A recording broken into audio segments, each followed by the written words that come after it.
Graça e paz a todos. Eu gostaria de começar esse vídeo convidando vocês a participar comigo de uma leitura da palavra no livro de Mateus, versículo 4, que fala sobre a tentação de Jesus e está aprendendo algumas coisas que Jesus ensinou, né? Alguns princípios, pelo menos dá para a gente ver umas 4 lições, assim, de Jesus.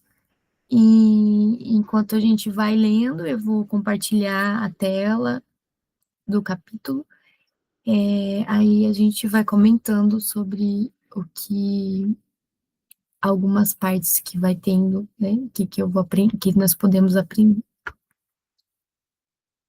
Então, eu vou compartilhar aqui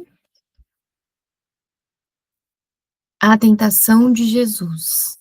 Em seguida, Jesus foi levado pelo Espírito ao deserto para ser tentado pelo diabo. Depois de jejuar 40 dias e 40 noites, teve fome. O tentador aproximou-se dele e disse: Se és o filho de Deus, ordena essas pedras se transformem em pães. E Jesus respondeu: Está escrito: Nem só de pão viverá um homem, mas de toda palavra que procede da boca de Deus. Então aqui nós podemos ver, né, que o inimigo ele tenta tentar a Jesus e a pôr à prova a sua identidade. Se és filho de Deus, ordene que essas pedras se transformem em pães. Mas aqui Jesus nos traz um ensinamento, que não só de pão viverá um homem, mas de toda palavra que procede da boca de Deus. Então nós devemos viver sobre toda palavra que procede da boca de Deus. Prosseguindo, no versículo 5. Então o diabo o levou na cidade santa e o colocou na parte mais alta do templo e disse: Se és filho de Deus, joga-te daqui para baixo, pois está escrito: E dará ordem aos anjos dele a seu respeito, com as mãos eles o segurarão, para que não tropece uma pedra. E Jesus respondeu: Também está escrito: Não ponha à prova o Senhor, o seu Deus. Então, aqui, novamente, pela segunda vez, ele está dizendo: se és o filho de Deus. Então, dá para ver que, de novo, ele põe à prova a identidade de Deus e ainda começa a enganar e distorcer a palavra de Deus, falando para Jesus aqui se matar e depois que os anjos iam segurar ele, né? Mais uma vez enganando. E aí Jesus diz: não pôr à prova o Senhor seu Deus. E aí aqui eu falei: mas o que seria esse pôr à prova o Senhor Deus, né? E aí depois eu vou entrar mais a fundo para a gente ver o que é isso, né? Não pôr à prova o Senhor, seu Deus. E depois o diabo levou, versículo 8, a um monte muito alto e mostrou-lhe todos os reinos do mundo e a glória deles. E lhe disse: Tudo isso te darei se prostrado me adorares. Então Jesus disse: Retire-te, Satanás. Pois está escrito: Adore o Senhor, o seu Deus, e só a ele prestarás culto. Assim, o diabo deixou imediatamente, os anjos vieram e o serviram. Então, aqui, de novo, agora pela terceira vez, ele quer que adore a ele, não a Deus, e Deus diz que somente a ele nós devemos adorar. E também queria prometer desviar, né, o foco da missão de Jesus, querer entregar poderes deste mundo, né? Porque o reino de Jesus ele ia ser reino, mas reino de todos os povos e reinos sobre toda a terra, e mas não dessa forma, da forma que Deus quis, né? Então, aqui já está distorcendo novamente. Agora, vou compartilhar o que é provar a Deus, né? Por que provar? O que é provar a Deus? Vamos só um momentinho. Aqui.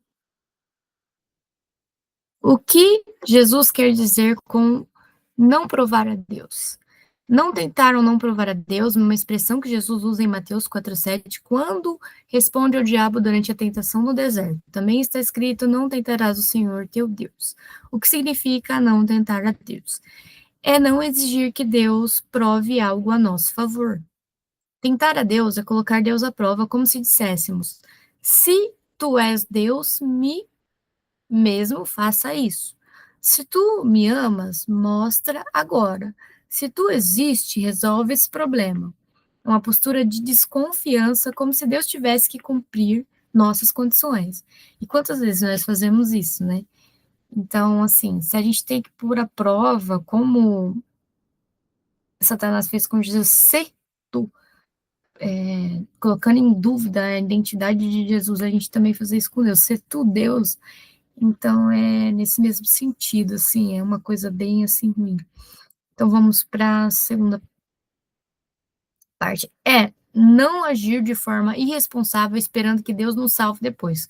O diabo disse a Jesus para se jogar do pináculo no templo, do templo, alegando que os anjos o protegeriam. Jesus respondeu: Não tentarás o Senhor teu Deus. Isso ensina que tentar a Deus é agir sem sabedoria e esperar que Deus limpe depois as consequências.